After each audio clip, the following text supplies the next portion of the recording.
Hello दोस्तों, आप कैसे हैं? मुझे आशा है कि आप अच्छे होंगे। आज के वीडियो में बात करेंगे कर्ण कौन था? तो चलिए शुरू करते हैं। कर्ण महाभारत के सबसे महत्वपूर्ण और जटिल पात्रों में से एक थे। वे महान योद्धा, पराक्रमी धनुर्धर और दानवीर के रूप में प्रसिद्ध थे। कर्ण का जन्म कुंती और सूर्यदेव के आशीर्वाद से हुआ था। वे जन्म से ही सूर्यपुत्र थे, लेकिन कुंती ने समाज के डर से उन्हें जन्म के बाद ही त्याग दिया।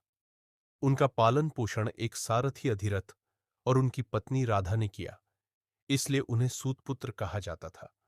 वे महान योद्धा थे और उनकी प्रतिभा अर्जुन से भी श्रेष्ठ मानी जाती थी। दोस्तों, हमें पता नहीं है कर्ण की मृत्यु कैसे हुई। आज जान लेते हैं कर्ण की मृत्यु। जब कर्ण और अर्जुन के बीच घमासान युद्ध हो रहा था, तब कर्ण का रथ कीचड़ में धंस गया। उसी समय भगवान श्री कृष्ण ने अर्जुन से कर्ण का वध करने को कहा। अर्जुन ने मौका पाकर कर्ण को मार दिया। वे साहसी, दानवीर और निष्ठावान थे। उनकी कहानी त्याग, पीड़ा और संघर्ष से भरी हुई है। वे महाभारत के सबसे त्रासक पात्रों में से एक थे, जिन्हें उनके जन्म से ही अन्याय सहना पड़ा। दोस्तों, कर्ण की मृत्यु का एक और राज्य सामने आता है। कर्ण की त्रासदी और मृत्यु। एक, कुंती की सच्चाई और धर्म संकट।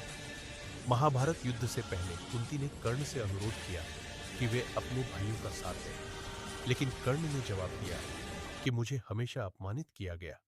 अब जब मैं शक्तिशाली हूं, तो तुम मां बनकर आई हो। मैं केवल यह वचन दूंगा कि मैं अर्जुन को छोड़कर किसी पांडव को नहीं मारूंगा। यह घटना दिखाती है कि कैसे समाज ने पहले कर्ण को त्याग दिया और बाद में उससे अपनी उम्मीदें बांध ली।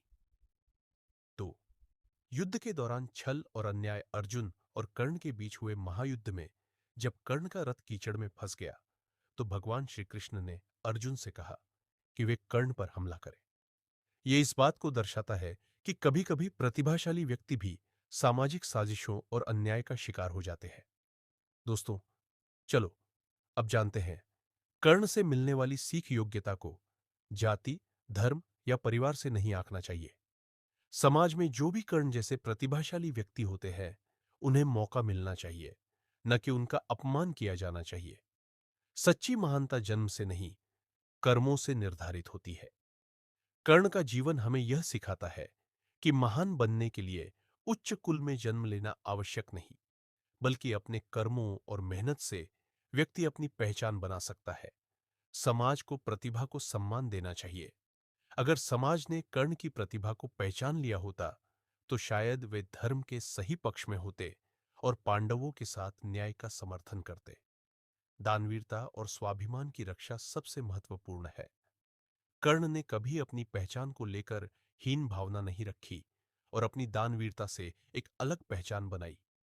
महाभारत के सबसे करुण पात्रों में से एक कर्ण की कहानी सिर्फ एक वीर योद्धा की कथा नहीं है, बल्कि यह समाज में जाति, योग्यता और सामाजिक न्याय से जुड़े कई बड़े सवाल उठाती है।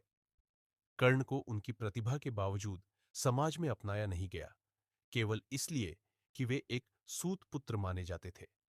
उनकी गाथा हमें यह सिखाती है कि व्यक्ति की पहचान उसकी जन्मजात जाति से नहीं, बल्कि उसकी योग्यता और कर्मों से होनी चाहिए। दोस्तों, इस वीडियो में इतना ही। मिलते हैं किसी नए वीडियो में, और ऐसे ही वीडियो देखने के लिए चैनल को सब्सक्राइब करें और बेल आइकन जरूर दबाएं। धन्यवाद दोस्तों। Bye bye.